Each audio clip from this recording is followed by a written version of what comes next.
Bom dia, pessoal. Desde terça eu estive pensando aqui uma forma da gente continuar o estudo, né, da nossa disciplina, o estudo do conteúdo programado. E para essa primeira aula, que ainda a gente não tinha a ferramenta que vai ser disponibilizada pela Estácio para a semana que vem, né, porque semana que vem teremos aula no nosso horário, como eu vou informar novamente, e vai ser online, mas interativo, estaremos todos presentes no mesmo horário de aula.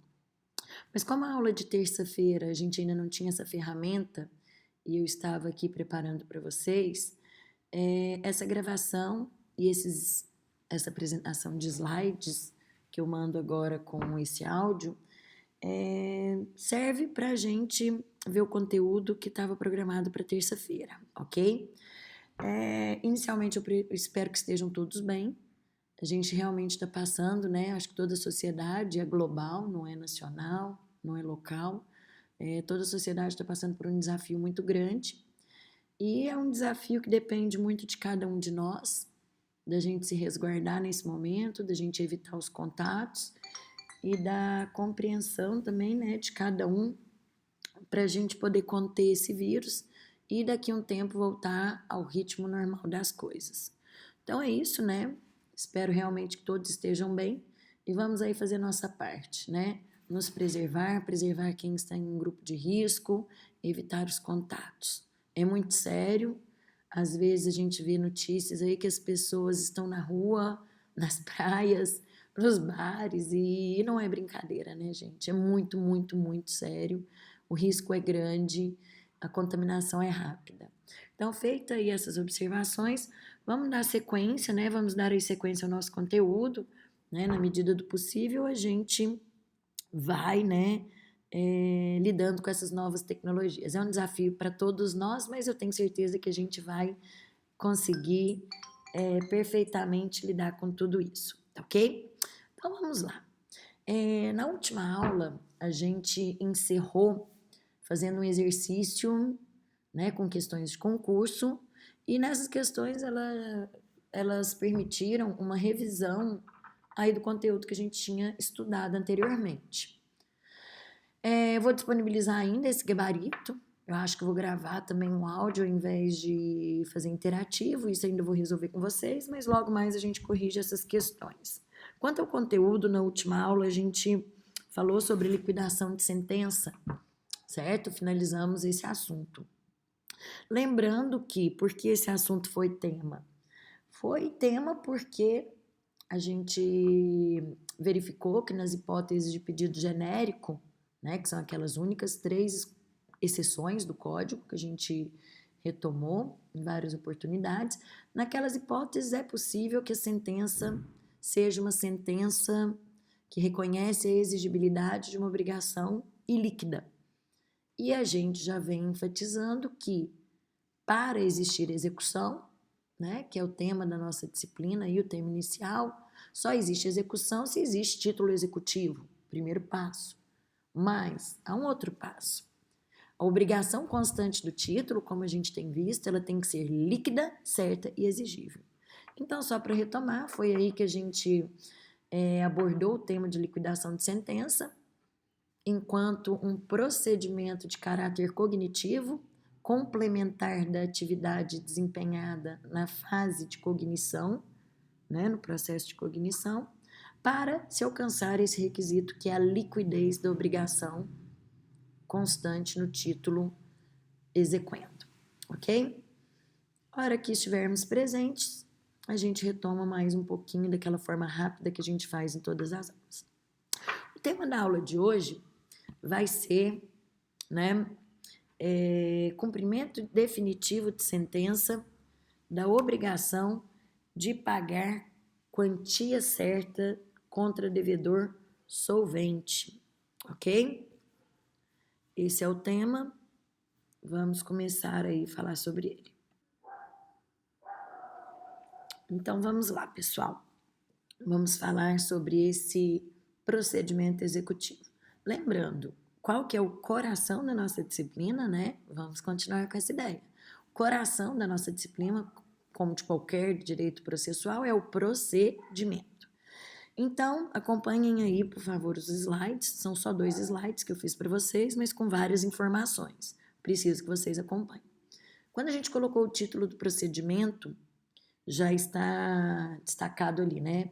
Nós vamos estudar cumprimento de sentença. Por que cumprimento de sentença? Vamos lembrar? Isso é um procedimento. Mas por que esse procedimento? Recordando, porque temos como base um título executivo judicial. E nós vamos trabalhar no exemplo a seguir com um dos títulos do rol do 515, como a gente bem vem enfatizando. Vamos trabalhar com o título do inciso 1 do 515, que é uma sentença que reconhece a exigibilidade da obrigação de pagar quantia certa. Lembrando que o inciso 1 do 515 abrange várias outras hipóteses. Lembrem-se, né, do termo amplo decisão e das demais obrigações. Então, cumprimento de sentença em razão de ser um título executivo judicial. Por que definitivo? Nós fizemos a opção, né, de analisar primeiro o cumprimento de sentença definitivo, para depois estudar o provisório. Definitivo por quê? Porque a decisão judicial já transitou em julgado. Então, a sentença que vai ser objeto do nosso exemplo a seguir, ela já transitou em julgado. Gente, vamos lembrar o que significa ter transitado em julgado. Significa que ela já não é mais passível de recurso. E qual é a importância disso? A importância é que, não sendo mais passível de recurso, ela não será alterada.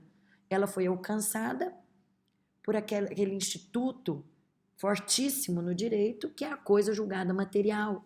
Tornou-se imutável e indiscutível. Então, quando vamos executar esse título, já é um título que não é mais passível de alteração, em regra. Ok?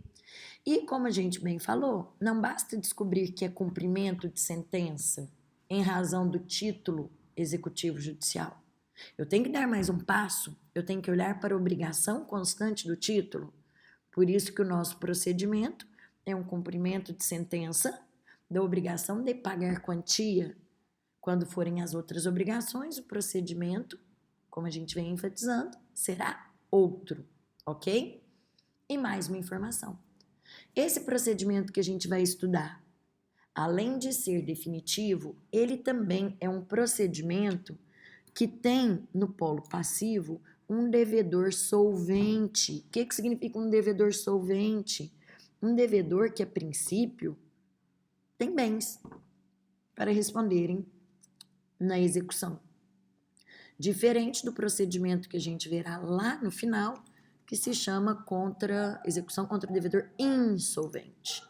Essa insolvência é aquela reconhecida judicialmente, que será objeto, então, do final da nossa disciplina, ok? Então, essa é a primeira localização que a gente precisa fazer.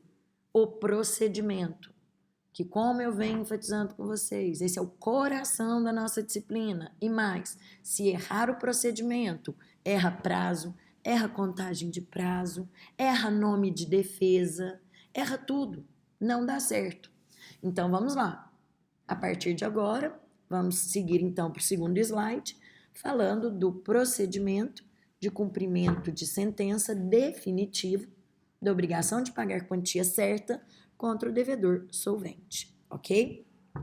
Então vamos lá, pessoal. Fiz ali para vocês. Eu acho que muitos devem estar assim, nossa, ficou muito melhor esse slide do que o desenho que a professora faz no quadro, né?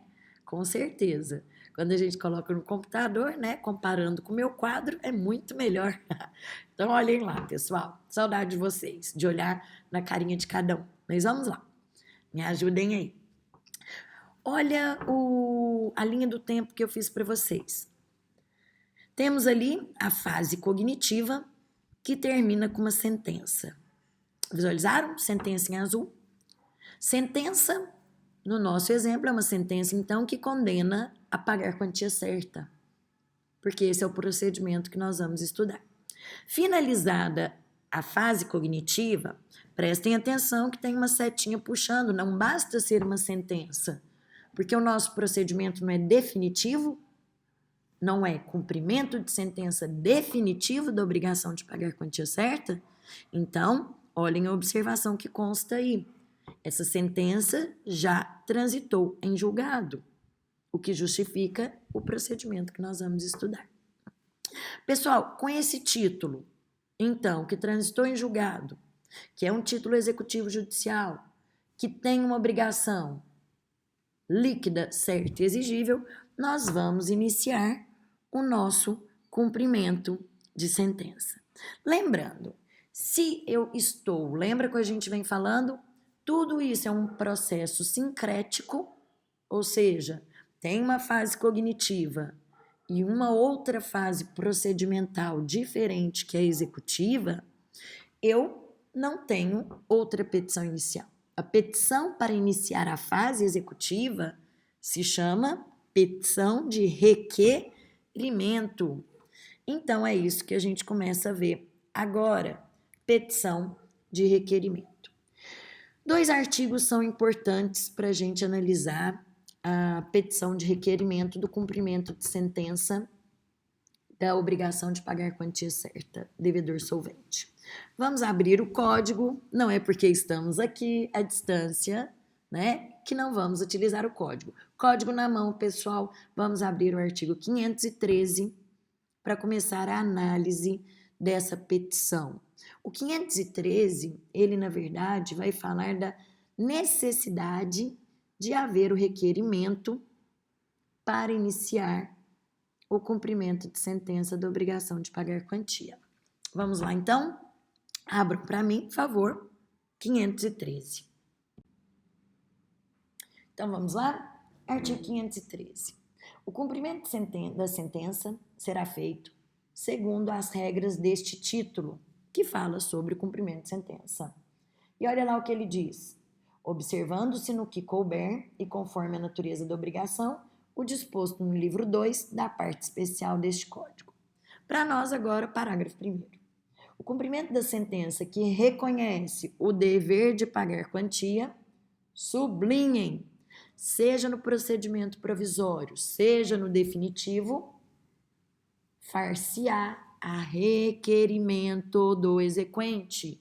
Minha gente, sublinha, a obrigação de pagar quantia só será executada a requerimento, seja no procedimento definitivo, seja no procedimento provisório.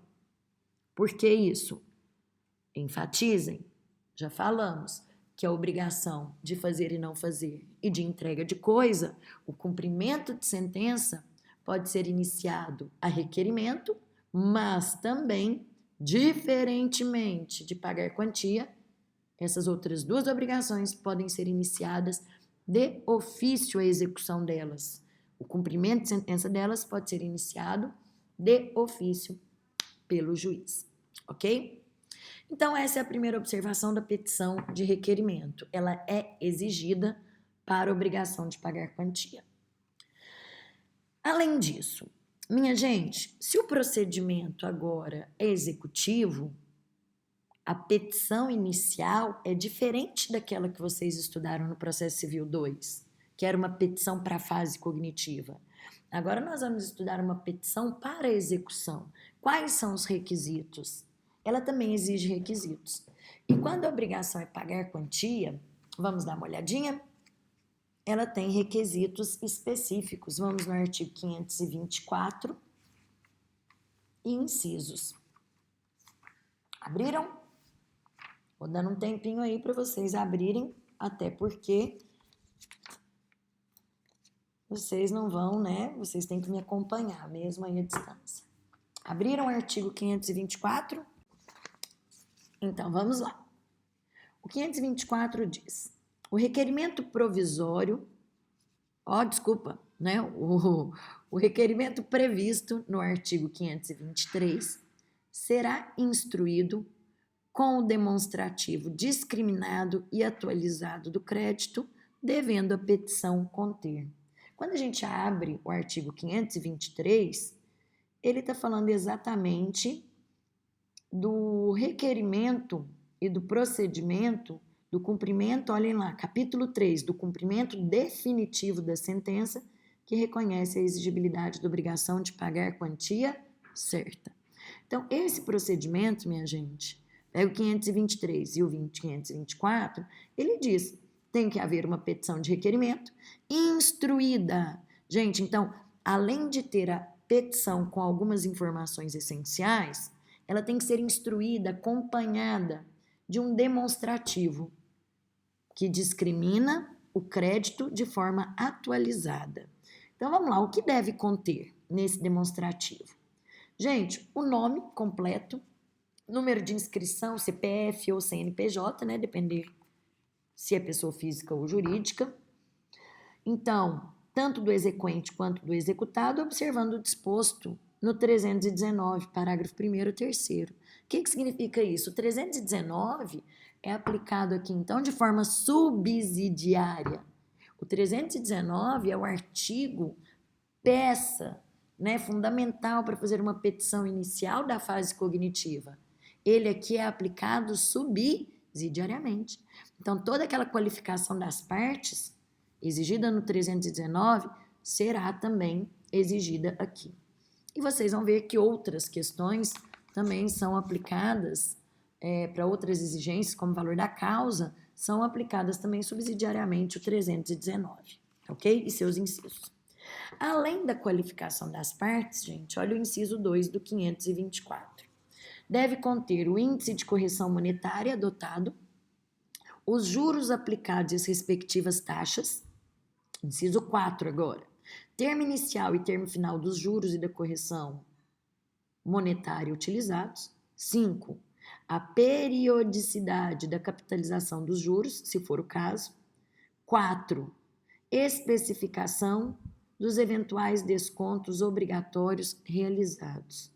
Minha gente, do inciso 2 ao 6, a gente verifica que são discriminações necessárias para verificar o porquê que o valor a ser executado chegou no montante apresentado na petição.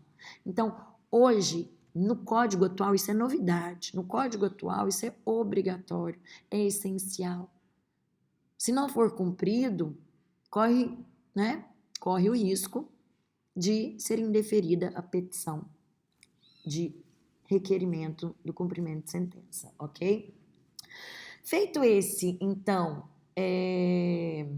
demonstrativo discriminado, seguindo, né, esses itens 2 a 6, também é importante nessa petição de requerimento constar, olha só, estou na petição, nela tem que constar, se possível, a indicação dos bens passíveis de penhora.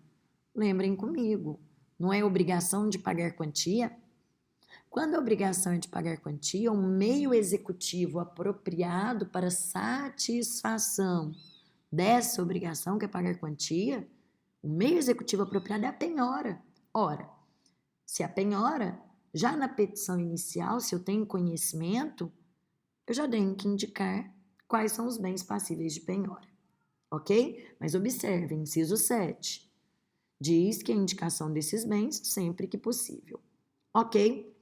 Tem que fazer, então, essa petição com esses dados, os dados do inciso 1 e do inciso 7, e junto a ela seguir o demonstrativo atualizado e discriminado do crédito nos termos do inciso 2 a 6. Minha gente, a importância, né, desses requisitos, ela vem muito clara nos parágrafos que a gente passa a analisar do artigo 524. Olha lá, vamos dar uma olhadinha? Parágrafo 1º. Quando o valor apontado no demonstrativo aparentemente exceder os limites da condenação, a execução será iniciada pelo valor pretendido. Como assim, professora?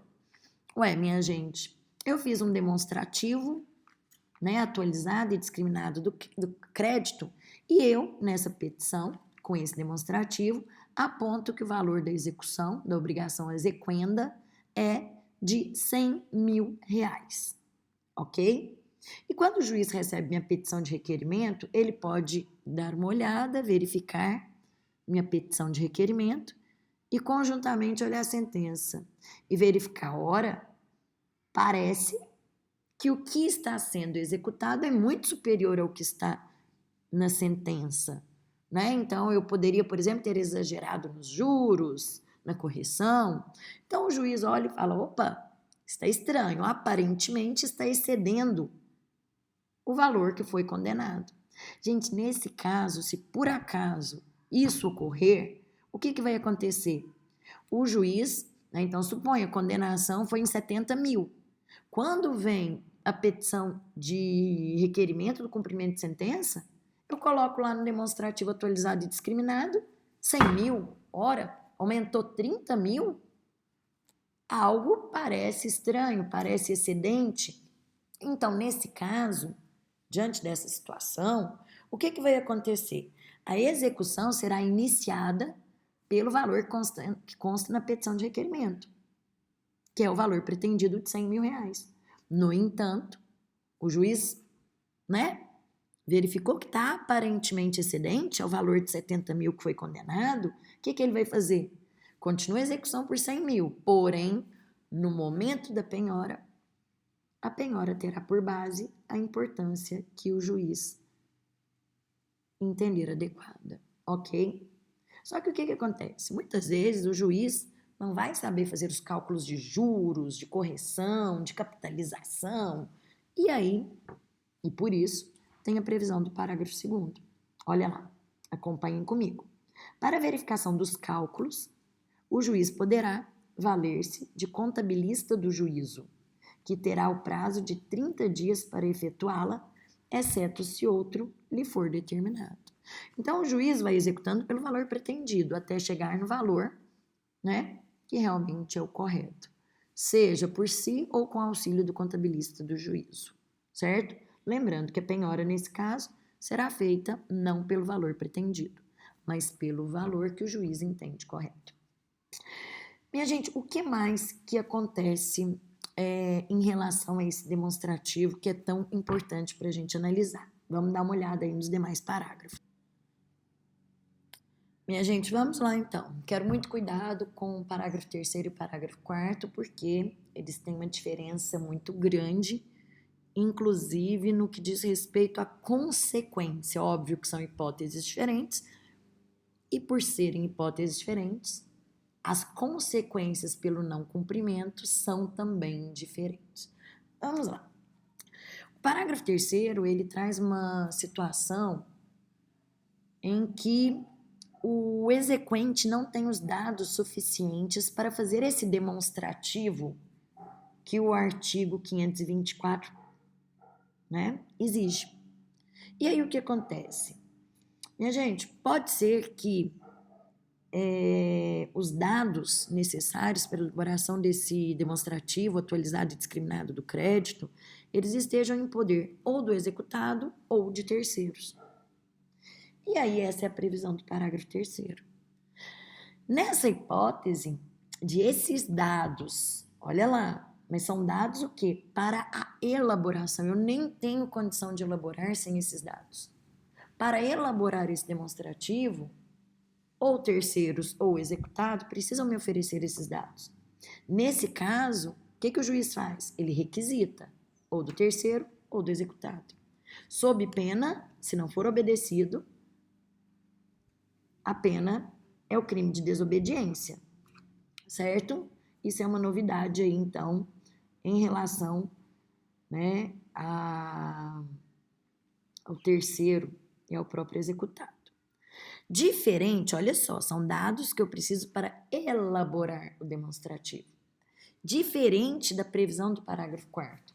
Porque o parágrafo 4º diz assim, olha, eu tenho dados para começar a elaborar, eu exequente, tenho dados para começar a elaborar o demonstrativo atualizado e discriminado. Porém, eu preciso de dados complementares. Como funciona nesse caso? Olha o parágrafo 4º. Conseguiram verificar como é diferente a situação? Parágrafo 3º, eu preciso de dados para elaborar o demonstrativo. Parágrafo 4º, eu preciso de dados para complementar esse demonstrativo atualizado e discriminado do crédito. Olha o parágrafo 4º. Quando a complementação do demonstrativo depender de dados adicionais em poder do executado, o juiz poderá, a requerimento do exequente, requisitá-los, fixando prazo de até 30 dias para o cumprimento da diligência. Minha gente, olha como é diferente. Primeiro que aqui diz respeito apenas a dados em face do executado e são dados complementares. Em caso de não cumprimento dessa diligência, cujo prazo é fixado pelo juiz em até 30 dias, olha a consequência no parágrafo 5º. Se esses dados adicionais não forem apresentados, sem justificativa, gente, sem justificativa, no prazo designado, reputar-se-ão corretos os cálculos apresentados pelo exequente, apenas com base nos dados de que dispõe. Então, gente, é uma consequência seríssima. Os dados, então, que eu apresentei serão reputados, os dados dos valores que eu apresentei serão reputados corretos, tá ok? Então, essas são as consequências, esses são requisitos aí para a gente fazer a petição de requerimento. Lembrando, professora, mas é só isso? Cadê o valor da causa? Cadê? Gente, artigo 319 aplica-se de forma subsidiária. E respondendo à inquietação de muitos, apesar de não estar presente com vocês, é uma inquietação constante, né? Quando a gente dá essa disciplina, muita gente pergunta, professora, mas essa petição, como é que é? Gente, ela vai ser feita no modelo de uma petição inicial, ok? Porém, então, subsidiariamente o artigo 319, somado aos requisitos que a gente acabou de ver no 524.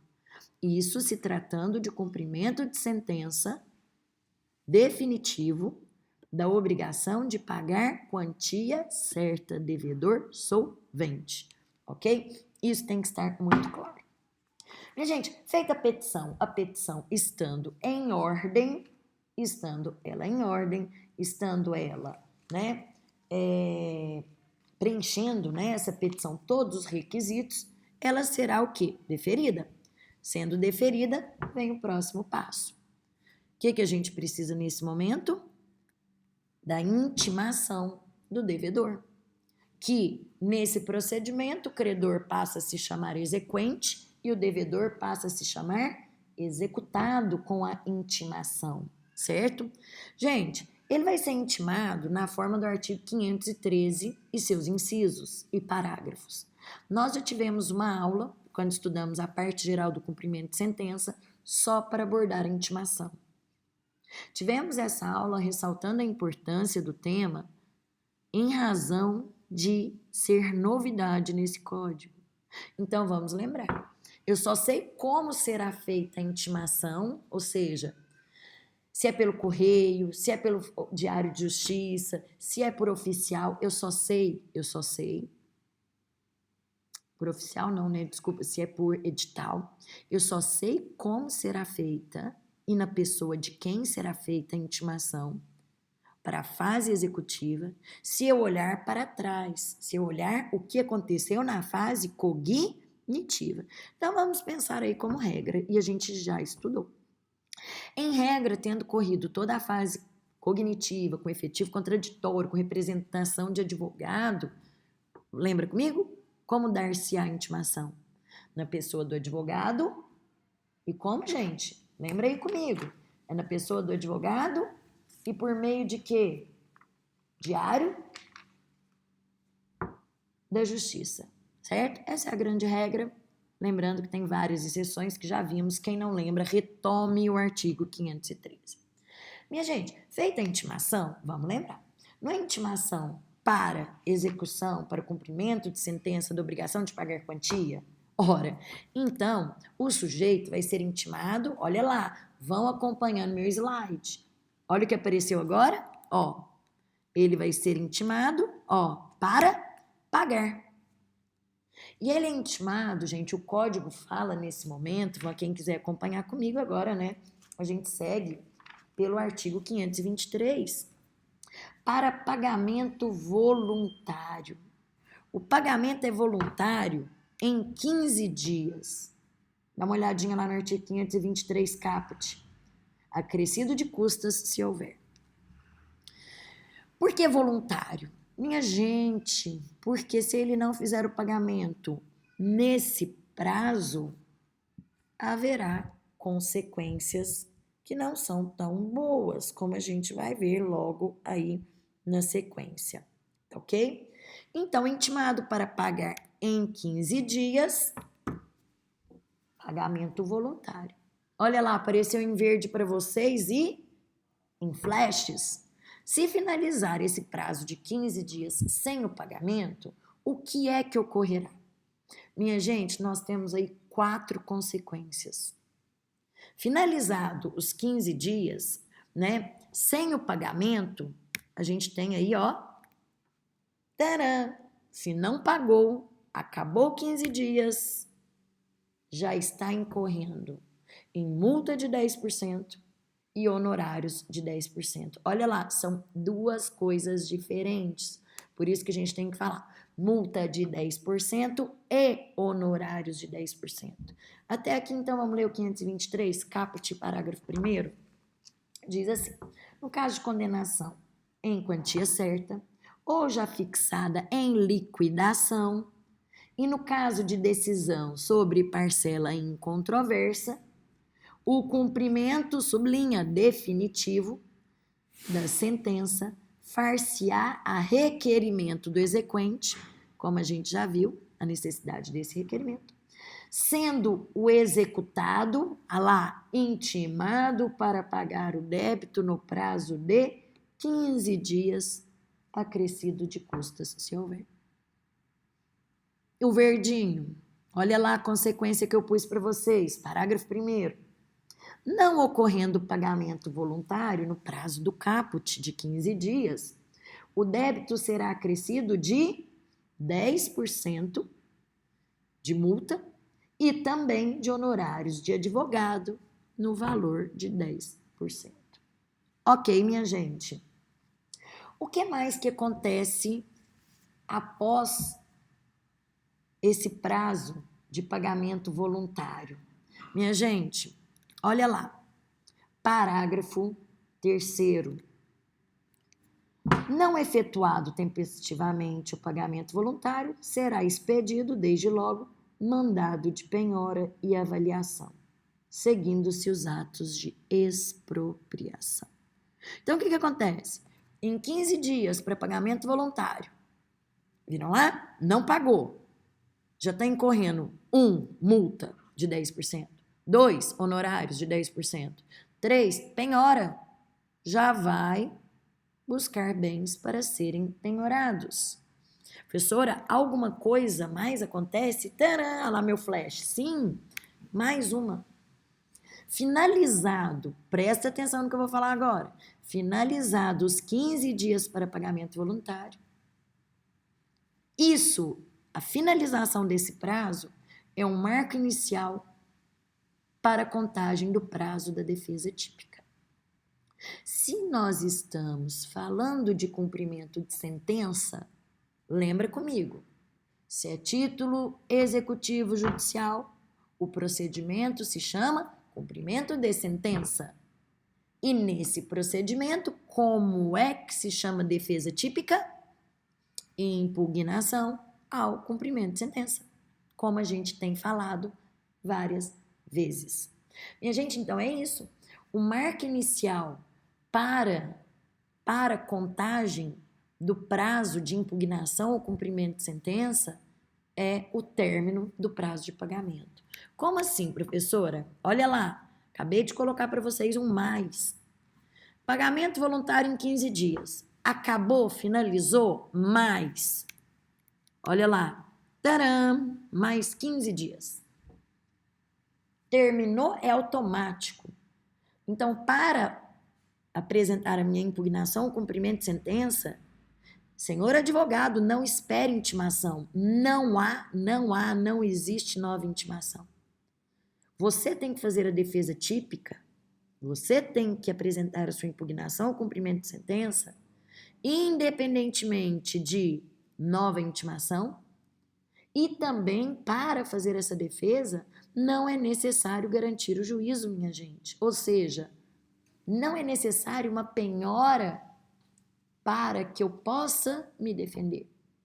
Ainda que não haja penhora, você vai poder se defender, ok? Por isso que diz lá no artigo 525 caput, ele diz esses três pontos, né? Ele deixa claro lá. Vamos lá? 525 caput. Transcorrido o prazo previsto no artigo 523, qual é esse? Olha lá atrás. Para pagamento voluntário em 15 dias, transcorrido esse prazo, inicia-se, desde que seja sem pagamento, olha lá, sem pagamento ele coloca, né? Inicia-se o prazo, então eu tenho mais 15 dias para que o executado, independentemente de penhora, o que significa isso? Independentemente de garantia do juízo ou nova intimação, apresente nos próprios autos sua impugnação. Sublinha nos próprios autos. Porque quando ele fala nos próprios autos, ele está querendo dizer que eu só atravesso uma petição. Significa que a impugnação cumprimento de sentença, ela é um mero incidente. Ok? Até aí, minha gente? Então, gravem ali. São 4 coisas que eu tenho que gravar, que são importantes. E, gente, sempre vou olhar para o caso concreto, lembrem-se disso, mas eu tenho que gravar a regra. Qual que é a regra?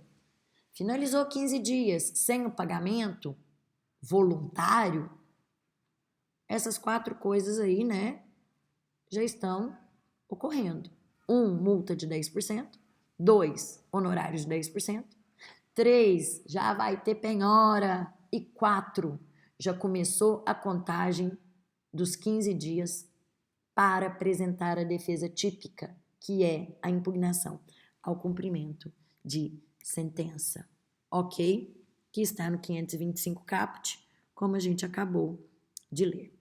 Minha gente, olha lá, sempre que eu estiver falando, acompanhem aí o meu slide, que ele vai aparecendo as informações à medida que eu for apresentando. Quando a gente apresenta a impugnação ao cumprimento de sentença, olha que eu coloquei ali para vocês. Regra. A regra é que essa defesa, quando apresentada, pelo amor de Deus, a defesa, impugnação ao cumprimento de sentença, é a defesa típica do procedimento executivo de cumprimento de sentença. Gente, por que eu tô falando? Pelo amor de Deus, isso não é recurso. Eu não dou matéria de recurso. Eu estou ensinando procedimento executivo. Cumprimento de sentença tem defesa. Olha a natureza da impugnação, cumprimento de sentença. A natureza dela jurídica é de defesa. E essa defesa, quando apresentada, a regra é que ela não tem efeito suspensivo. O que significa isso? Significa, gente, que finalizado o prazo de 15 dias, não começou os 15, olha lá, olha ali na minha linha do tempo, olha lá, finalizou os 15 para pagamento, conta mais 15 para defesa, para impugnação, cumprimento de sentença. Minha gente, apresentei defesa, evita a penhora? Não, professora, mas eu estou falando que eu não devo na minha defesa, eu já paguei, eu estou alegando que eu já paguei depois da sentença. Ainda assim, vai incidir penhora? Ainda assim tem a multa e os honorários? Sim, minha gente, sim. Só exclui a hipótese de multa e honorários o pagamento. Professora, e a penhora? Como eu evito? Minha gente, a regra é essa. Apresentou a defesa? Ainda que a defesa seja analisada e enquanto ela estiver sendo analisada, vai haver penhora. Essa é a regra. Impugnação, cumprimento de sentença, não tem efeito suspensivo. Não suspende a penhora, ok? Olha, então, o 525, parágrafo 6º, que diz exatamente isso. Olha lá. A apresentação de impugnação não impede a prática dos atos executivos. Gente, então pode ter penhora, inclusive, olha lá, os atos de expropriação. Agora, essa é a primeira parte, né, do parágrafo 6º. Podendo o juiz, por exceção, a gente vai comentar isso melhor nas outras aulas, por exceção, poderá essa defesa ter efeito suspensivo. A gente vai analisar a segunda parte do parágrafo 6º no momento apropriado de estudo de impugnação, cumprimento de sentença. Aqui, nessa linha do tempo, nós estamos estudando a regra. E como regra, então, olha lá a conexão.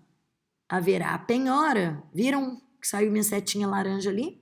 Por que há penhora ainda que haja defesa? Porque a regra é que a impugnação ao cumprimento de sentença não tenha efeito suspensivo. Ok, minha gente? Então, o que vem depois? Feita a penhora.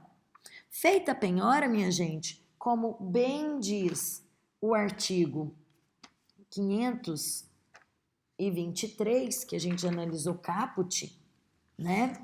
O caput não, né? O parágrafo 3º, ele diz: não efetuado tempestivamente o pagamento, será expedido desde logo mandado de penhora. Feita a penhora, o que vai vir depois? Tá lá no parágrafo 3º do 523. Tcharam! Seguem os atos executivos. Quais são? A avaliação e expropriação, que serão matérias que a gente vai analisar posteriormente. Ok? Minha gente, então, esses são os dados, as informações, né, relativas ao procedimento executivo de cumprimento definitivo de sentença de obrigação de pagar quantia certa, devedor solvente. Espero que vocês tenham compreendido, espero que vocês sigam o meu áudio olhando para os slides, porque o áudio sem os slides não vai ajudar, vocês precisam visualizar. Então, eu investi meu tempo para fazer essa apresentação para vocês seguirem junto com as minhas explicações. Por favor, anotem as dúvidas, porque todas as dúvidas serão tiradas já na aula presencial ou mesmo pelos canais que a gente vai disponibilizar. Por favor, revejam os artigos e acompanhem com a doutrina que vocês escolheram, e mesmo com material didático. Ok? Minha gente, simples assim, é só isso. Ah, para não mentir, tem uma informação importante aqui. Olha lá. Professora, tem uma outra hipótese que a gente não finalizou no artigo 523, é o parágrafo 2º. O que acontece de acordo com o parágrafo 2º, minha gente? Suponha aqui, professora, no prazo de 15 dias, eu tenha efetuado o pagamento parcial.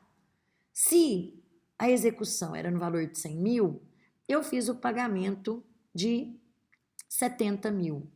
Professora, eu já paguei 70 mil, só falta 30.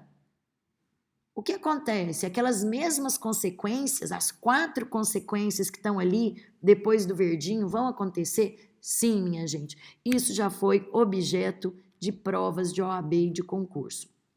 Se faltou 30 para pagar, o que significa? Que a execução continuará para 30 mil.